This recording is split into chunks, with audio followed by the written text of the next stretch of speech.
iMusic TV in London town. Shan McGinley here with Pete Rock. How are you, man? I'm good, man. How you doing? You enjoying your time in London so far? Of course, always do when I come here. So it's a blessing how the culture is loved by the Londoners. So. Yeah. Would you agree that London and New York are kind of similar cities in some ways?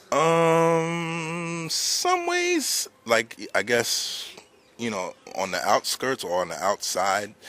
But as far as hip hop, it's still a little unbalanced, but I see that the UK artists really go hard with trying to make the best possible hip hop they can make, and I like some of the artists out here that I listen to. I don't remember a lot of the names, but when I hear the beats and the rhymes, I'm like, okay, they repping, So. And you started off like kind of getting yourself out there through radio, yeah. in New York. What was it like playing hip hop on the radio in New York at that stage? Man, I can't even describe the feeling of being on the radio and having like the whole tri-state area listening to you, and I enjoyed myself in my own bedroom just making tapes for my neighborhood friends. So now that I got this opportunity through Heavy D and Marley Marl to be on the radio, I took total advantage, and it's just a great feeling to play music. The way I played it, and being is that I was understudy of Red Alert, Chuck Chill Out, a lot of the radio DJs, Timmy Regisford. We talking about Shep Pettibone. We talking about the old school cats. That's who I learned from in the 80s and the 70s, and I just applied that to what I did in the 90s. Yeah. Was New York a difficult place to make a name for yourself? You know what? I have to say no. Well, it can be hard, starting from zero, but I had family in the business, you know what I'm saying? We were musical people, being Jamaican, and I have my mom and pop from Kingston, and my brothers and sisters all born in Jamaica, and my dad was a record collector, and, we've had music instilled in us at a young age, so luckily, I was lucky enough to have family members in the business, and I just kind of was, rolled under the umbrella of that. Yeah. And sonically, over the years, hip-hop, in terms of sounds, has changed so much. And you're a very experimental producer. Mm-hmm. How have you kind of switched with the times, and always, is it just come from a creative vibe, or? I mean, just listening to what they're doing. It's simple what they're doing. It's nothing difficult what anybody's doing. I think what I've been doing over the years is harder for what these producers are doing today are doing. They can't do what I used to do. You understand what I'm saying? And I don't mean that in a disrespectful way. I'm just saying the work was much harder. But now they have, in the new millennium, they have all this equipment now, and you have your home. You can have a home studio, Pro Tools in your house, and you can record right in your home. You know what I'm saying? Which kind of puts all the other studios out of business when you can buy Pro Tools and have it at home, and you don't have to go anywhere. But it just makes all the work faster for these younger people out here doing what they're doing today. Do you still approach records with those core values, the production and the way that you came up? Of course, because I have a great deal of respect for real musicians and singers and arrangers and producers and composers, and I was taught all of this by my dad and just, my older brother, rest in peace, who taught me about jazz and fusion jazz. And, being that we have a reggae background, that was automatic. So my dad was also into everything else outside of reggae, which was soul, funk, classical, jazz. Jazz was one of his favorite genres of music. And when hip-hop you've come through like a lot of eras and different types of hip-hop, when did you start to notice, when you were in the thick of it, that there was a wave that came behind and East Coast hip-hop hit the world? I think as I'm DJing on the radio at WBLS at a young age, when I wanted to get involved in producing, I started seeing things happening with my cousin Heavy D, rest in peace, who actually took me under his wing and helped me develop my talent.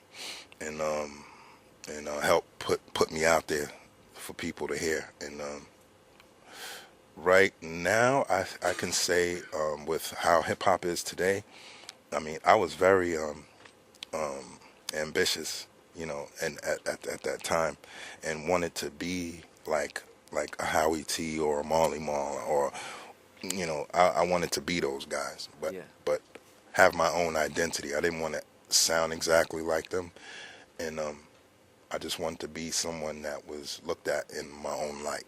Yeah. And you know, I was able to do that with help, and just with the skill I had. Yeah. And East Coast hip hop at one stage like was the hip hop. There was no, they were the leading makers of hip hop, the leading artists. And then recently it kind of went in through a dry spell. And now you've got the likes of A$AP Rocky and Joey Badass coming into it. But before that, there was a dry spell. From being from New York and involved in that scene, why do you think that was? Well, you probably because you didn't have cats like A$AP Rocky and Joey Badass or Kendrick Lamar, who I think are the realest guys in hip hop right now. You know what I'm saying? You know, you got other artists too, but there's only a few that I gravitate to that I feel you can listen to their music and learn from it, and I can have my kid listen to it. Or, you know, it doesn't just talk about, you know, being in the strip club or making it rain or talking about your cars, your guns, or you thugging in the street, and ain't nobody talking about that. You know what I'm saying? Because hip-hop is an opportunity. You could tell a story, a street story, but you don't have to make every record like that. You know what I'm saying?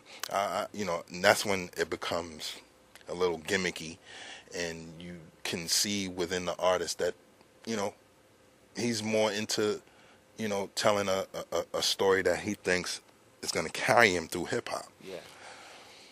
Sadly, it did do that for some artists, but you know, I believe in just being original, loving your audience, being really into the culture, and you know, giving a fuck. Yeah. You know what I'm saying? Do you think you should be responsible for your lyrics?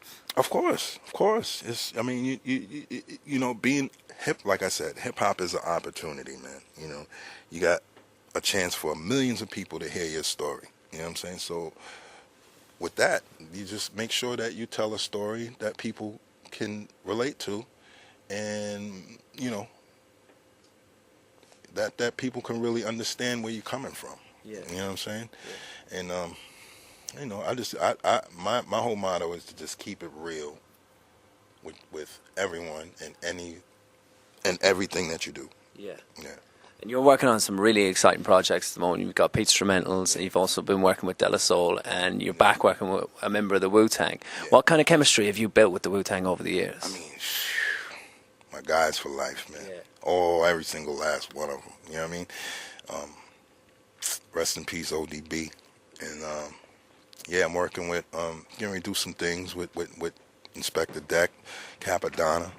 You know, like I'm a big, huge Wu fan. So to be amongst them, working with them is a blessing. Yeah.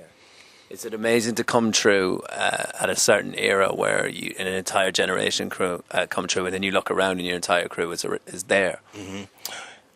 They were a surprise. They came in buzzing like some true bee stingers. You know what I'm saying? Like they came out of nowhere, man, and 9 MCs, man. That was really unheard of. Yeah, and the way they did it, like first it was together, then they kind of split, you know, and got separate deals, then came back together. I mean, you know, that's how you're supposed to rock in hip hop. Yeah, you know what I'm saying? That's how you're supposed to rock, and just kind of know what this hip hop business is, and to not get personally involved as far as you know, just know your role and know, you know, that, and have everything set around you to make you successful. Yeah.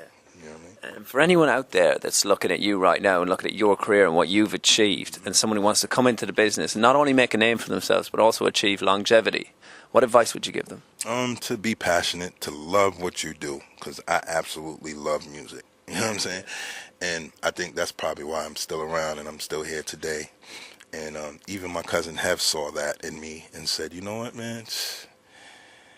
you always at it, you know, because every time that he would come over here, I'm always making beats, or I'm always doing something with music, whether it's DJing or making beats. You know, the rap thing just happened because it came along with the territory, but I'm a musician. Yeah. Amazing. Thanks very much for talking to us today, Pete. No problem.